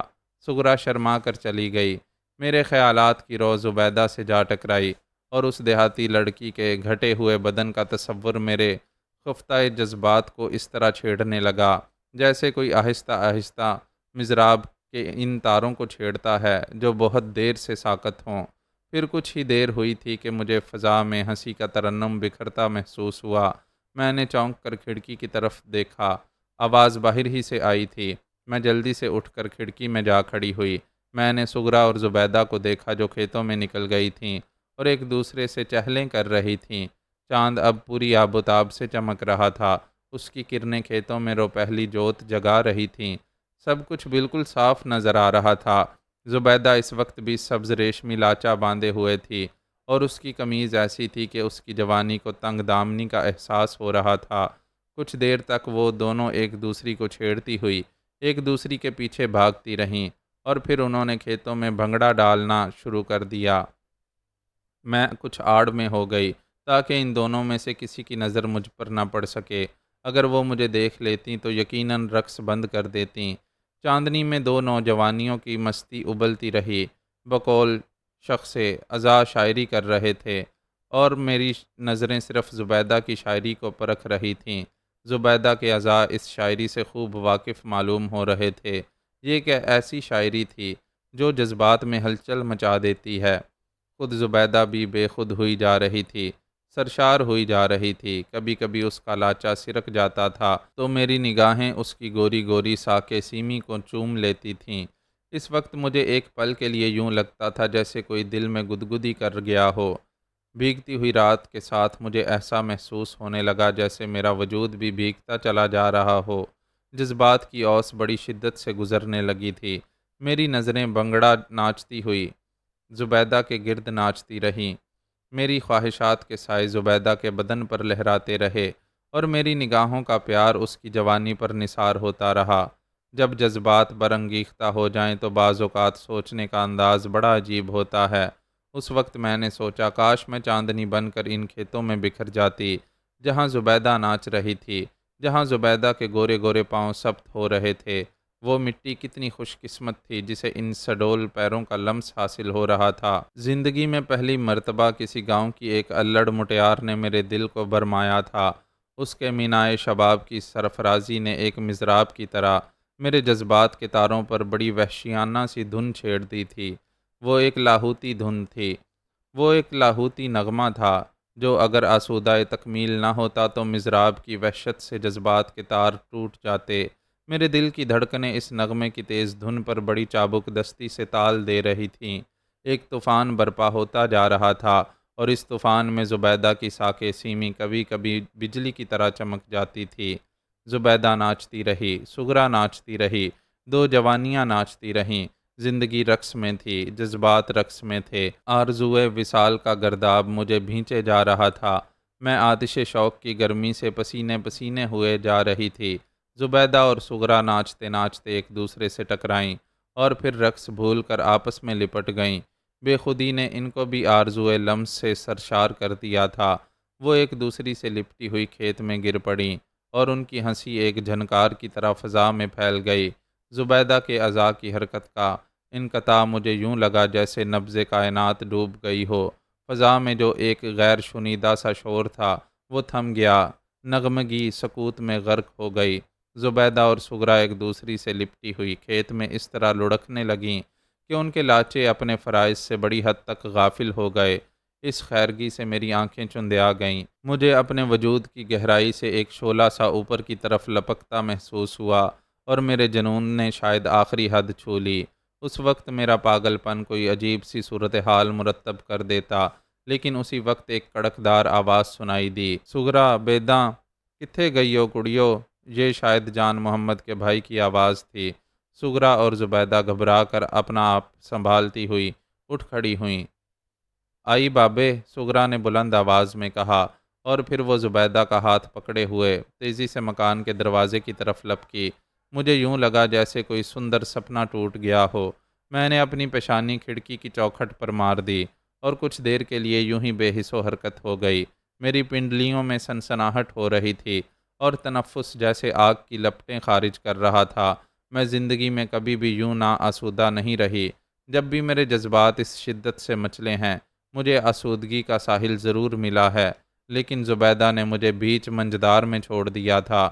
اس منجدار سے نکلتے نکلتے مجھے 10-15 منٹ لگ گئے۔ میں اس دوران میں کھڑکی کی چوکھٹ سے پیشانی لگائے کھڑی رہی اور مکان کے کسی کمرے میں جان محمد کے بھائی کی غسیلی آوازیں گونجتی رہیں۔ وہ ان دونوں لڑکیوں پر بگڑ رہا تھا کہ وہ اکثر رات کو مکان سے کھیتوں میں کیوں نکل جاتی ہیں۔ 15 منٹ بعد مکان پھر سکوت کی آغوش میں ڈوبا ہوا تھا۔ اس وقت میں نے اپنا جھکا ہوا سر اوپر اٹھایا اور پھر دفعتاً چونک پڑی۔ چونکنے کی بات بھی تھی، مجھے ایک کار کی ہیڈ لائٹس نظر آئی تھیں۔ ابھی وہ کار خاصی دور تھی لیکن اس کا رخ اسی مکان ہی کی طرف تھا۔ میرا ذہن بڑی تیزی سے کام کرنے لگا۔ وہ کار جان محمد کی تو نہیں ہو سکتی۔ وہ کہہ کر گیا تھا کہ کار اسے گجرانوالہ ہی میں چھوڑنی پڑے گی۔ وہ بس سے واپس لوٹتا اور جی ٹی روڈ سے مکان تک کا کچا فاصلہ پیدل طے کرتا، تو پھر یہ آنے والا کون ہے؟ میرے ذہن میں اس سوال کی گونج پھیلتی رہی اور نظریں کار کی ہیڈ لائٹس پر جمی رہیں۔ پھر اچانک میں تیزی سے مڑ کر بستر کی طرف گئی جہاں میرا پرس پڑا ہوا تھا۔ پرس اٹھا کر میں نے اس میں سے پستول نکالا اور دوبارہ کھڑکی میں جا کھڑی ہوئی۔ کار اب مکان کے قریب آ چکی تھی اور اس میں کوئی شک باقی نہیں رہا تھا کہ وہ جان محمد کی کار نہیں تھی۔ آنے والا بھی جان محمد نہیں تھا۔ کار سے اترنے والے دونوں آدمیوں نے فوجی آفیسرز کی وردیاں پہن رکھی تھیں۔ نکھری ہوئی چاندنی میں مجھے ان دونوں کے نقوش صاف نظر آ گئے اور میں نے ان میں سے ایک کو پہچان لیا۔ وہ رضوان ساجد تھا۔ میں کھڑکی سے ہٹ کر تیزی سے دروازے کی طرف بڑھی۔ مکان کے بیرونی دروازے پر پہنچنے کے لیے صحن سے گزرنا لازمی تھا۔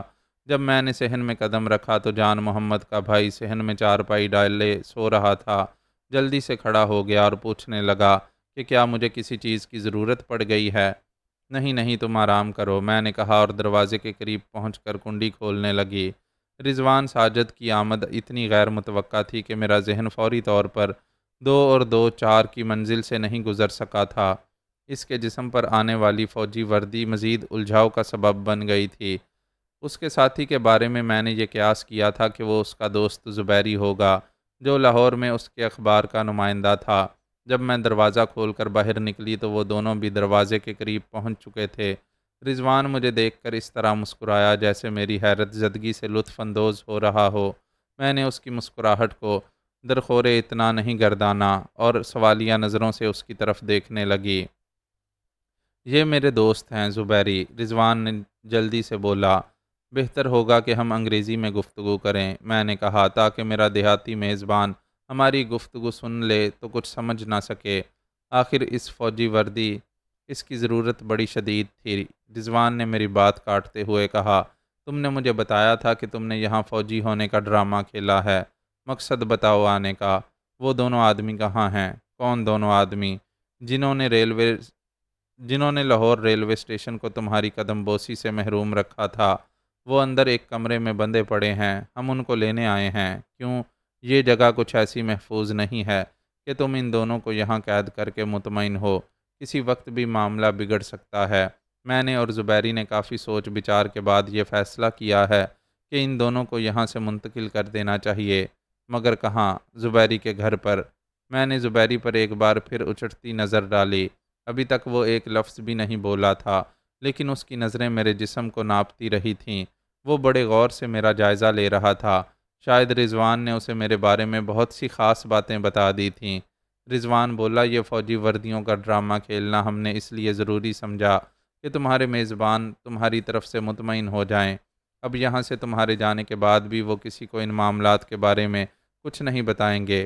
انہیں یہ خوف رہے گا کہ فوجیوں کے کسی راز سے پردہ اٹھانا ان کے لیے خطرناک ثابت ہو سکتا ہے۔ چلتے چلتے انہیں ایک بار اس بات کی تاکید بھی کر دینا کہ وہ اس بارے میں اپنی زبان بند رکھیں۔ ہلکی سی آہٹ سن کر میں نے کنکھیوں سے دروازے کی طرف دیکھا۔ جان محمد کا بھائی آوازیں سن کر دروازے میں آ کھڑا ہوا تھا۔ آؤ، میں نے رضوان سے کہا اور دروازے کی طرف مڑی۔ جان محمد کا بھائی ہمیں راستہ دینے کے لیے ایک طرف ہٹ گیا تھا۔ میں اس کے قریب رک کر بولی، یہ دونوں افسران قیدیوں کو لینے آئے ہیں، تم کچھ اور سمجھ کر پریشان نہ ہو جانا۔ دراصل جب میں شہر گئی تھی تو میں نے ہیڈ کوارٹر کو سارے معاملے کی خبر دے دی تھی۔ سادہ لوگ کسان جلدی جلدی اس بات میں سر ہلانے لگا، منہ سے ایک لفظ بھی نہیں بولا۔ میں رضوان اور زبیری کو اس کمرے میں لے گئی جہاں میں نے کیپٹن آفاق کے گرگوں کو قید کر رکھا تھا۔ وہ دونوں بے ہوش پڑے تھے۔ ارے، رضوان کے منہ سے نکلا، پریشان ہونے کی ضرورت نہیں، یہ صرف بے ہوش ہیں، میں نے کہا۔ مگر بے ہوش کیسے ہو گئے؟ کیا تم دیکھ نہیں رہے ہو کہ ان کے منہ میں کپڑا ٹھونسا ہوا ہے؟ آزادی سے سانس نہ لینے کے باعث اپنے حواس کھو بیٹھے ہوں گے۔ اس کے علاوہ یہ سارے دن بھوکے پیاسے بھی رہے ہیں۔ میں نے لاپرواہی سے کہا، کیونکہ مجھے ان دونوں سے ذرا برابر بھی ہمدردی نہیں ہو سکتی تھی۔ یہ اچھا ہی ہے، زبیری نے پہلی بار زبان کھولی۔ اب انہیں اٹھا کر گاڑی تک لے جانے میں کوئی دشواری نہیں ہوگی۔ فرخ کا کیا رہا؟ میں نے رضوان سے پوچھا۔ ابھی تک تو کچھ بھی نہیں رہا، رضوان نے جواب دیا۔ صبح 4 بجے کے بعد ہی کچھ ہو سکے گا۔ ویسے ایک کام بڑا عمدہ ہو گیا ہے۔ وہ کیا؟ میرے لہجے میں خاصی دلچسپی تھی۔ اس بی ڈی ممبر کے مکان کے برابر والا مکان کرائے پر اٹھنے کے لیے خالی تھا۔ کرشن نگر کے مین روڈ پر واقع ایک اسٹیٹ ایجنسی اس مکان کو کرائے پر اٹھانے کی مجاز تھی۔ چنانچہ اس سے رابطہ قائم کر کے زبیری نے وہ مکان لے لیا ہے۔ میں چند لمحے رضوان کی طرف دیکھتی رہی اور پھر آہستہ آہستہ سر ہلاتی ہوئی بولی، ممکن تو ہے کہ اس سے کچھ فائدہ پہنچ جائے۔ تو پھر صبح 4 بجے میں تم سے اسی مکان پر ملوں یا مسٹر زبیری کے گھر پر؟ کیا مطلب؟ رضوان حیرت سے بولا، کیا تم ہمارے ساتھ نہیں چلو گی؟ نہیں۔ یہ جواب دیتے ہوئے میرے ذہن میں کچھ خوشبوئیں چکرانے لگیں۔ کیوں؟ آج کی رات میں یہیں رکوں گی۔ کوئی سبب بھی تو ہو، آخر اب اس کی کیا ضرورت ہے؟ میں بحث کرنے کے موڈ میں نہیں ہوں، میں نے چڑھ کر کہا۔ رضوان ساجد الجھی ہوئی نظروں سے میری طرف دیکھنے لگا۔ واقعی تم بحث میں کیوں وقت ضائع کر رہے ہو رضوان؟ زبیری بول پڑا، ہمیں جلد از جلد واپس پہنچنا ہے۔ یہ صبح آ جائیں گی تو تمہاری صحت پر کیا اثر پڑے گا؟ ٹھیک ہے، رضوان ساجد نے ٹھنڈی سانس لیتے ہوئے شانے جھٹکے، تو پھر اٹھایا جائے ان دونوں کو؟ بالکل، زبیری نے کہا۔ اس دوران میں مجھے کمرے کے باہر سے مدم مدم سرگوشیاں سنائی دیتی رہی تھیں۔ غالباً زبیدہ، سغرا اور جان محمد کا بڑا بھائی اس صورتحال پر تبصرے کر رہے تھے۔ انہوں نے چھپ کر ہماری باتیں سننے کی کوشش کی ہوگی، بلکہ یہ کہنا چاہیے کہ باتیں سنی ہوں گی، لیکن مجھے اطمینان تھا کہ وہ کچھ نہ سمجھ سکے ہوں گے۔ ہماری تمام گفتگو انگریزی ہی میں ہوتی رہی تھی۔ رضوان اور زبیری نے دونوں قیدیوں کو اٹھا کر اپنے اپنے کندھے پر ڈال لیا تو میں دروازے کی طرف مڑ گئی۔ میرے پیچھے پیچھے وہ دونوں بھی باہر آ گئے۔ جب ہم صحن سے گزر رہے تھے تو سغرا اور زبیدہ بھی گھاس کے پودوں کی آڑ میں کھڑی ہوئی ہماری طرف دیکھ رہی تھیں۔ میں نے محسوس کیا کہ رضوان نے بھی ان دونوں کو دیکھ لیا تھا۔ میرے اس شبے کی تصدیق اس وقت ہوئی جب قیدیوں کو کار میں ڈالنے کے بعد رضوان مسکراتا ہوا میری طرف متوجہ ہوا اور بائیں آنکھ دبا کر بولا، گویا چپڑی اور دو۔ اب میری سمجھ میں آیا کہ آپ آج کی رات یہاں کیوں گزارنا چاہتی ہیں۔ رضوان نے میری دکھتی ہوئی رگ پر انگلی رکھ دی تھی، لیکن میں نے اپنی تلملاہٹ کو چہرے سے نہیں ظاہر ہونے دیا۔ میں 4 بجے سے پہلے تمہارے پاس پہنچ جاؤں گی، میں نے اس سے کہا، لیکن تم نے ابھی تک یہ نہیں بتایا کہ ملو گے کہاں؟ اپنے نئے مکان پر، رضوان نے مسکرا کر کہا۔ اس کی پہچان کیا ہے؟ سفید رنگ کا دروازہ ہے، رضوان نے جواب دیا۔ پورے کرشن نگر میں تو کیا پورے لاہور میں اور کوئی اور ایسا مکان نہیں ملنا چاہیے جس کا دروازہ سفید ہو۔ کم از کم میں نے اپنی زندگی میں پہلے کبھی سفید دروازہ نہیں دیکھا۔ خیر اب ایسا بھی نہیں، بعض لوگوں کو سفید چیزوں سے خبط کی حد تک لگاؤ ہوتا ہے۔ زبیری نے ڈرائیونگ سیٹ سنبھال کر انجن سٹارٹ کر دیا تھا۔ آؤ بھائی، اس نے رضوان کو پکارا۔ اچھا، میں نے ایک قدم پیچھے ہٹتے ہوئے الوداعی انداز میں ہاتھ ہلایا۔ وقت پر پہنچ جانا، رضوان نے کار کا دروازہ کھول کر اندر بیٹھتے ہوئے کہا۔ ممکن ہے کہ ہمیں فوری طور پر کچھ کر گزرنے کا موقع مل جائے۔ میں زیادہ سے زیادہ 4 بجنے میں 1 منٹ پر تمہارے پاس ہوں گی۔ میں دعا گو ہوں کہ آپ کی یہ رات خوشگوار گزرے۔ رضوان کار میں بیٹھ کر دروازہ بند کرتے ہوئے بائیں آنکھ دبا کر گیا۔ میں ایک بار پھر تلملا گئی۔ دراصل مجھے غصہ اس بات پر آ رہا تھا کہ رضوان زبیری کے سامنے اس قسم کی باتیں کیوں کر رہا ہے۔ زبیری نے گاڑی کو ریورس میں ڈال کر راؤنڈ میں گھمایا اور پھر اتنی تیزی سے واپسی کے راستے پر موڑا کہ دھول کا ایک طوفان اٹھ کھڑا ہوا۔ اگر میں تیزی سے پیچھے نہ ہٹتی چلی جاتی تو گرد سے اٹ جاتی۔ کار تیزی سے دور ہوتی چلی گئی اور میری نظریں اس کی سرخ ٹیل لائٹ پر جمی رہیں۔ جب وہ سرخ نقطے کچھ دور جا کر اندھیرے میں مدغم ہو گئے تو میں مکان کی طرف مڑی اور میں نے جان محمد کے بھائی کو دروازے پر کھڑے ہوئے دیکھا۔ وہ چہرے سے کچھ پریشان معلوم ہو رہا تھا۔ جب میں اس کے قریب پہنچ کر رکی تو وہ پھر بھرائی ہوئی آواز میں بولا، میم صاحب جی، کوئی گڑبڑ تو نہیں ہوگی؟ کیسی گڑبڑ؟ میں نے اسے تسلی دینے کے لیے بڑی اپنائیت سے اس کے کاندھے پر ہاتھ رکھ دیا تو وہ جھجک کر ایک قدم پیچھے ہٹ گیا۔ میں خجل سی ہو کر رہ گئی۔ مجھے اس بات کا خیال ہی نہیں رہا تھا کہ یہ ایک سادہ لو دیہاتی ہے جس کے لیے کسی غیر عورت کے ہاتھ کا لمس گناہ سے کم درجہ نہیں رکھتا۔ میم صاحب جی، ہم بہت غریب لوگ ہیں۔ وہ بولا، سرکاری جھگڑے میں پڑ کر ہماری سامت نہ آ جائے۔ اس کی طرف سے اطمینان رکھو، تمہارا کچھ نہیں بگڑے گا۔ میں نے نرم لہجے میں کہا، بس اس بات کا خیال رکھنا کہ کسی کے سامنے ان باتوں کا تذکرہ نہ آنے پائے۔ میری زبان تو مرتے دم تک نہیں کھلے گی، تو پھر تمہارے لیے خطرے کی بھی کوئی بات نہیں ہے۔ میں نے ہنس کر کہا۔ پھر بولی، تمہیں اس بات پر تو اعتراض نہیں ہے کہ میں آج کی رات تمہارے گھر پر گزارنا چاہتی ہوں؟ نہیں میم صاحب، آپ شوق سے رہیں۔ وہ جلدی سے بولا، دراصل میں جان محمد کا شکریہ ادا کرنا چاہتی ہوں۔ وہ میرے جانے سے پہلے آ جائے تو اچھا ہے۔ اس کا کوئی بھروسہ نہیں ہے میم صاحب۔ خیر، میں اس کا انتظار تو کروں گی۔ یہ کہتی ہوئی میں مکان میں داخل ہو گئی اور اس کمرے کا رخ کیا جہاں میرے لیے بستر لگا ہوا تھا۔ میں رات بھر وہاں گزارنے پر کیوں مصر تھی؟ رضوان نے اس کا بالکل صحیح اندازہ لگایا تھا، لیکن چوپڑی اور دو والی بات غلط تھی۔ مجھے سغرا نے نہیں، صرف زبیدہ نے متاثر کیا تھا۔ مجھے اس کی شوخ و چنچل جوانی میں کوری سراہی کسی سوندھی سوندھی مہک محسوس ہوئی تھی۔ اسے رقص کرتے دیکھ کر تو میرا دل اور مچل گیا تھا۔ وہ گورے گورے پیر، چمکتی ہوئی پنڈلیاں، وہ بل کھاتی ہوئی کمر۔ لیکن اس بات کی کوئی ضمانت نہیں تھی کہ آج کی رات میری تشنہ لبی کی پکار سن لے گی۔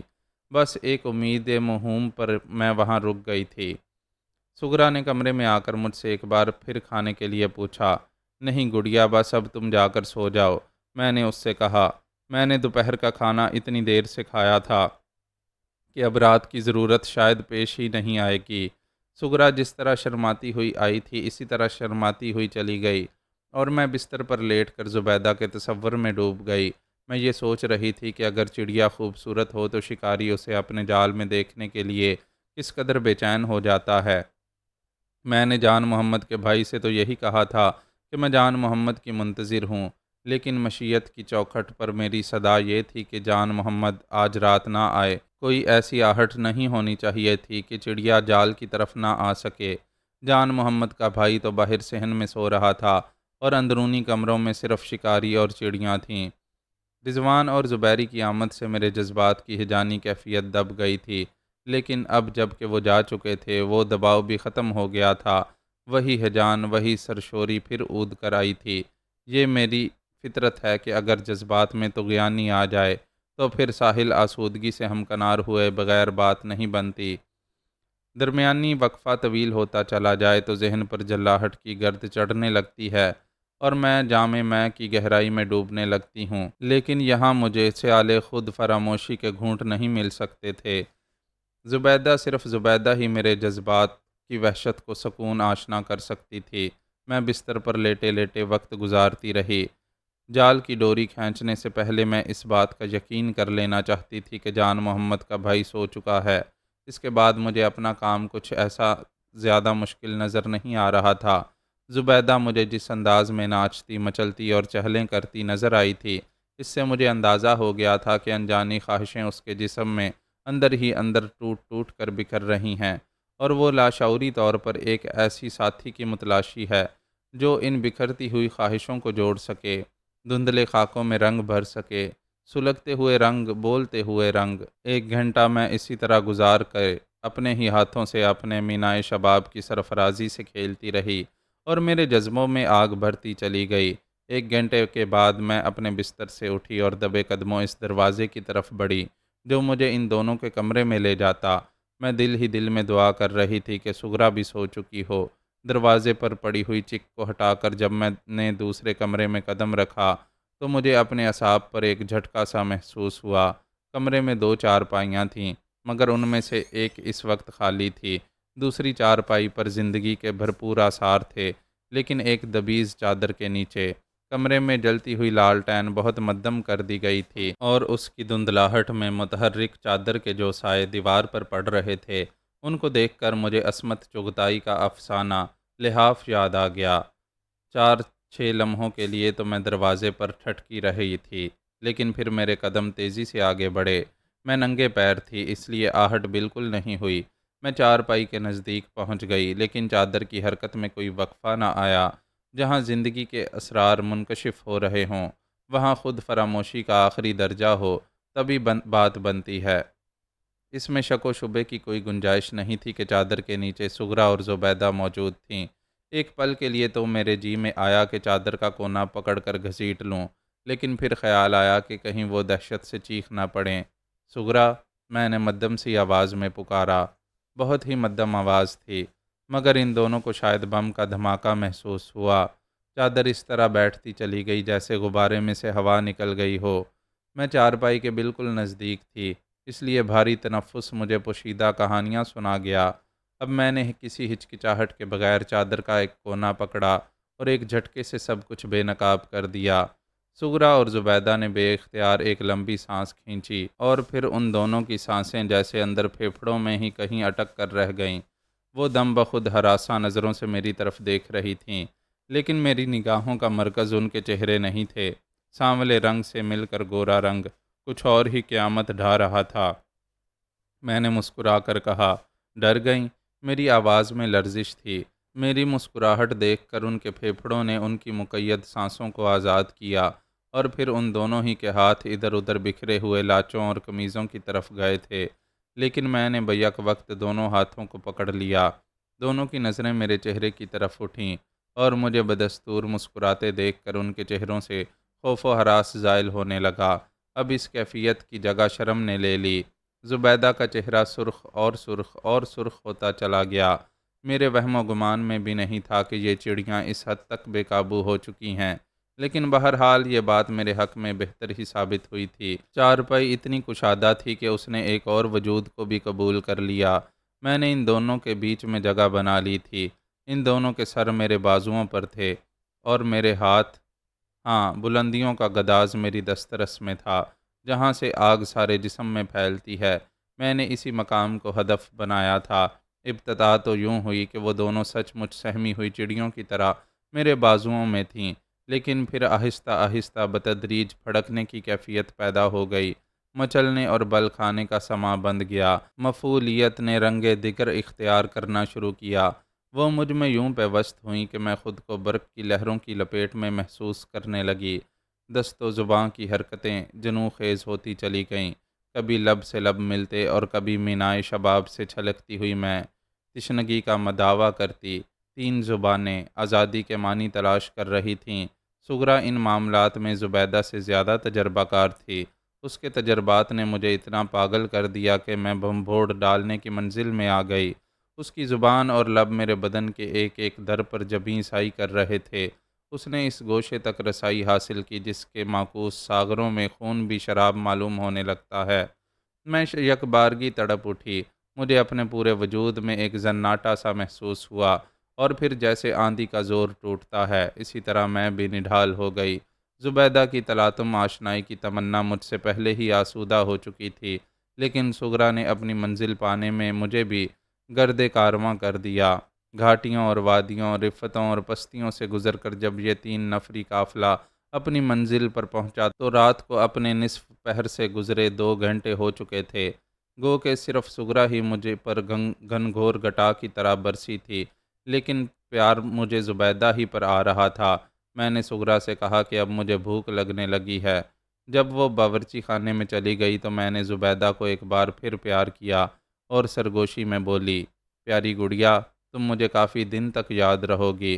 زبیدہ نے شرما کر میرے بازوؤں میں منہ چھپا لیا۔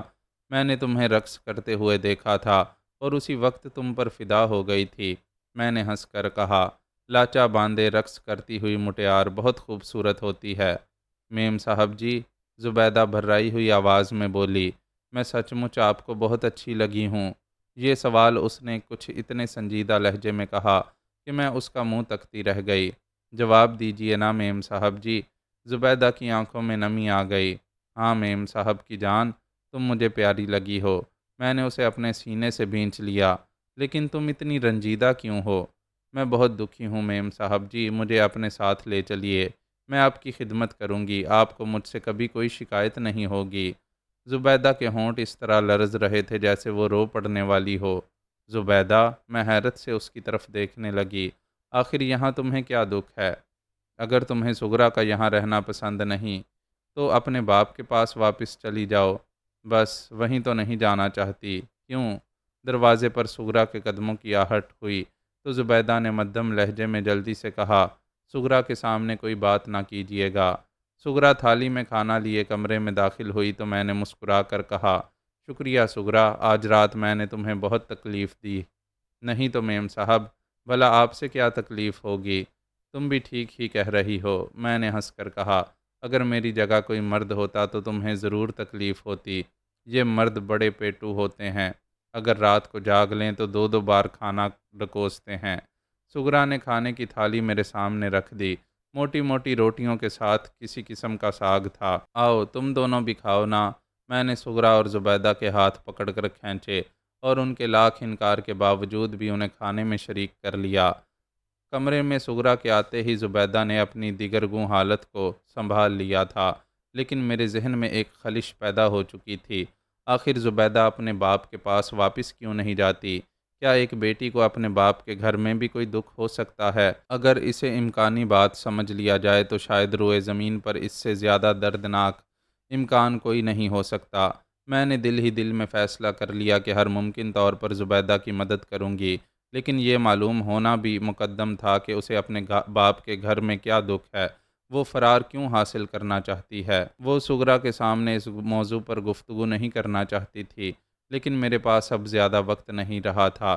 2:30 بج چکے تھے اور مجھے 3 بجے تک یہاں سے روانہ ہو جانا تھا۔